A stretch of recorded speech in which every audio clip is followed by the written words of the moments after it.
miarabantsika rehetra amin'ny anaran'i Jesosy ilay tompon'izao rehetra izao. Hisy fifaliana be any an-danitra rehefa tonga ianao amin'ny fampakaram-badin'ny Zanak'ondry. Izay indray ry havana no lohatenin'ity vidéo manaraka ity. Aleo mihitsy ry havana eto amin'ity zao tontolo izao ity mety hoe tsisy mahalala ianao, tsisy mahafantatra akory ny fisianao sy ny zavatra vitanao. Kanefa ny any an-danitra any dia mahafantatra anao tsara satria misy anaranao voasoratra any. Misy toerana miandry anao any ary andrasana fatratra mihitsy ny fahatongavanao any ary tena hisy fifaliana be mihitsy ny fandraisana anao any amin'izany fotoana izany. Arak'ilay tenin'i Jesosy Kristy manao hoe midira amin'ny fifalian'ny tomponao.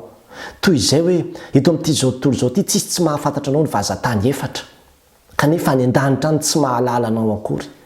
Tsisy anaranao any, tsisy toerana miandry anao any ka nahatonga an'i Jesosy Kristy teny koa manao hoe tsy fantatro ianareo na avitaiza miala amiko ianareo mpanao meloka. Androana dia te hampahery antsika kristianina fa andrasana fatratra ny fahatongavantsika ary tena misy fifaliana be any an-danitra any amin'ny fotoana izay hatongavanao any io, izay antsoina hoe fampakaram-badin'ny Zanak'ondry. Rehefa mijery ny bokin'ny Apokalypsy, boky fampaherezana mantsy izy io, fampaherezana ny kristianina izay niatrikady tamin'izany fotoana izany mba hiazona mafy ny finoany. Ary anisan'ny fampaherezana nomena azy ireo izay voasoratra ao amin'ny toko 7:20 ahitantsika hoe misy fifaliana be rososina any an-danitra any. Ny fifaliana voalohany dia satria hoe rava Babilôna. Rava zany ilay fanjakana, ilay fahefana izay nifety eto amin'ity zao tontolo izao ity. Fa ny faharoa koa dia noho ny fahatongavan'io hoe fampakaram-badin'ny Zanak'ondry io. Dia inona ny zavatra napahitana ny Jaona tao anatin'ny fahitana, napahitana azy mialoha zany, ny zavatra hitranga any aoriana any dia izao ny zavatra hitany. Na rehefa eo tahaka ny any vahoaka betsaka ao, tahaka ny firondrona ny rano be, tahaka ny fikotroko ny kotrokorana mafina na hoe aleloia, fa ny tompo Andriamantsika dia nitsotoa ny mpanjaka.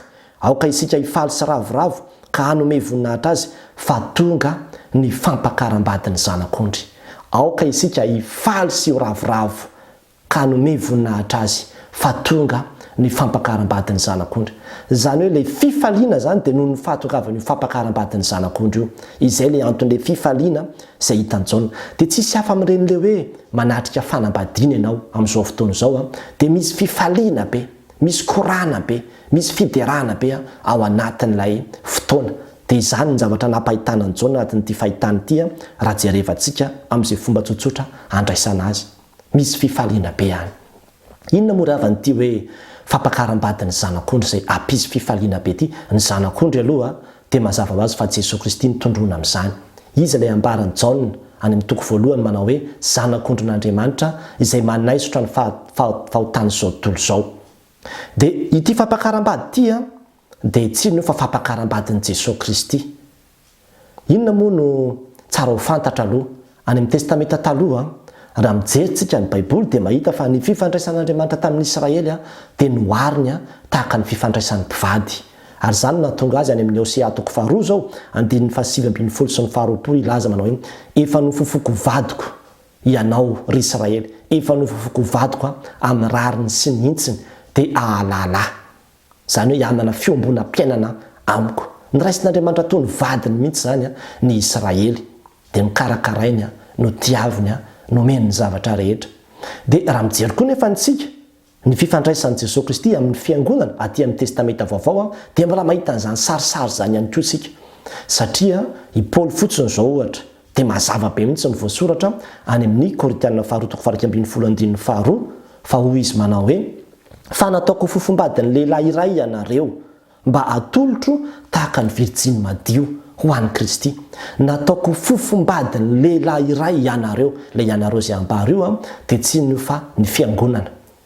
Ary natolotro zany hoe nomaniko mba atolotra ho tahaka ny virjiny madio ho an'i Kristy. Zany hoe ny fiangonana zany dia homanina, volavolaina, karakaraina mba atolotra ho tahaka ny virjiny madio ho an'i Kristy amin'izay fotoana ny fampakaram-bady izay. Ary zany mihitsy nahatonga ny Paoly mbola nanamafy any amin'ny Efesiana 5 manao hoe ianareo lehilahy tiavan'ny vadinareo tahaka ny tiavan'i Kristy ny fiangonana.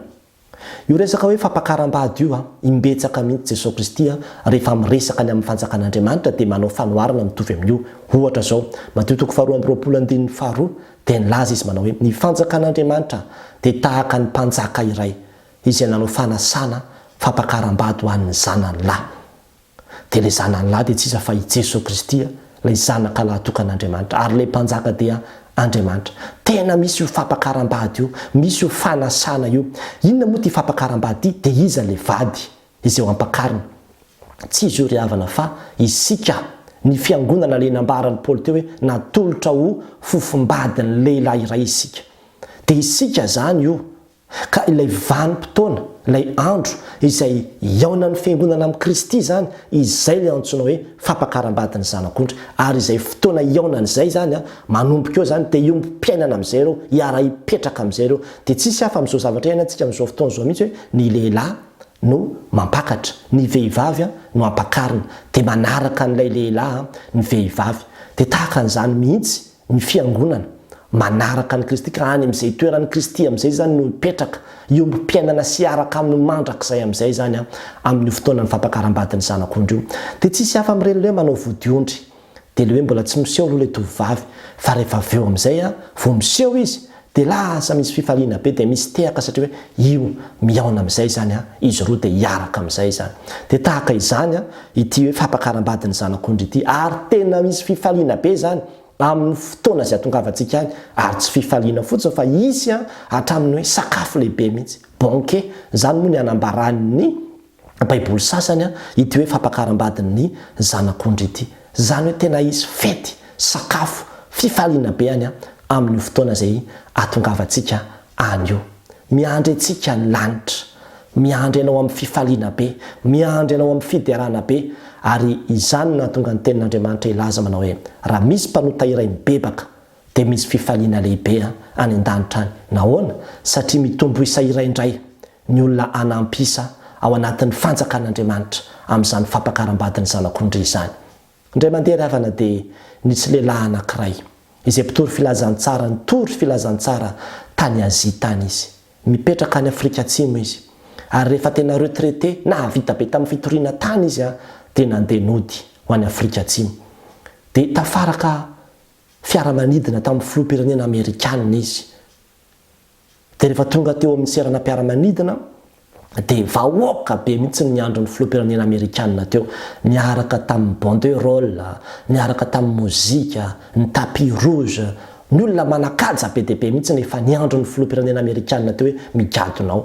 Fa zareo zany dia tao anatin'ilay hoe mpandeha tsotra tao anatin'io fiaramanidina io dia tonga dia angamba hafa mihitsy ny lalana hoe arinareo lalanareo fa tsy mandalo eto nareo fa ny filoham-pirenena Amerikanina ny mandalo eto. Dia angamba vao ilikilika sy ny ohatr' izany tao izy dia natsiaro latsa-danja izy dia nalahelo izy dia niteny tamin'ny tompo mihitsy izy tampahatezerana sy alahelo manao hoe ory tompo firy taona nanompoka anao tany Afrika tany Kore tonga ozy izy tsy mba misy na dia banderole ary ary milaza hoe tonga soa merci nefa dia ny filoham-pirenena Amerikanina vao ivahiny indray mandeha eto fotsiny dia jerevo ny fandraisana azy makotrokotroka dia makotrokotroka mihitsy dia nalahelo izy fa novangin'ny tompo izy dia nampahafantariny tompo azy zao tantara zao manao hoe aza matahotra fa tsy mbola tonga amin'ny destination finale ianao, mbola tsy tonga ianao fa rehefa tonga ianao aty an-danitra ny tena toeranao dia miteny aminao fa izao sy ny anjeliko rehetra mihitsy no hitsenanao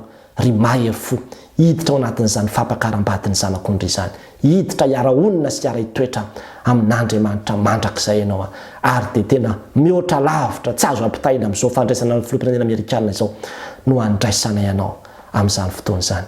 Ry havana, mba mahafaly ianao ve ny mieritreritra an'izany hoe ianao io anie na inona statut ianao, na inona toeranao, na inona fari-piainanao, miandry ianao ny lanitra, misy anarana voasoratrany ianao, sarobidy eo anatrehan'Andriamanitra ny fisianao ary tena andrasana fatratra amina fiderana sy fifaliana lehibe ka anambarana hoe aoka isika hifaly sy ravoravo fa tonga ny fampakarambadin'ny Zanak'ondry, tonga ilay nandrasana, tonga ilay zanak'Andriamanitra iray izay antsoina hoe izao dia ho tononinao ny anaranao ary misy toerana izay fanamboarinao anao ao, misy satroboninahitra izay ho atolotra ao anao ao dia tena fotoana lehibe zany.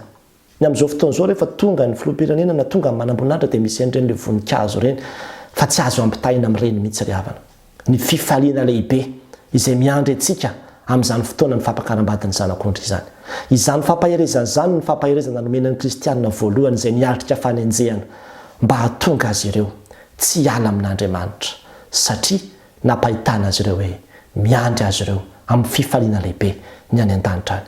Dia izaho koa androany tia hampaherenao, tohizo ny fivavahanao, aza miala amin'Andriamanitra izany.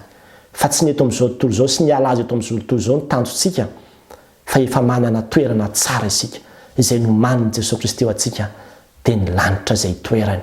Ka efa nanambarany manao hoe andeha aho izy hanamboatra fitoerana amanareo dia ho avy indray handray anareo ho any amiko. Izay fotoana handraisan'ny Kristy antsika ho any aminy izay izay natao hoe fampakaram-badin'ny zanak'ondry, ho ampakariny ara-baka teny mihitsy sika, tena ho ampakariny.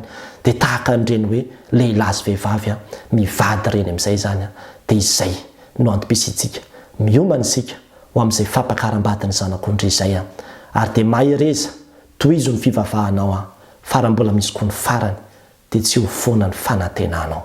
Ho an'Andriamanitra iray ihany ny voninahitra. Amen.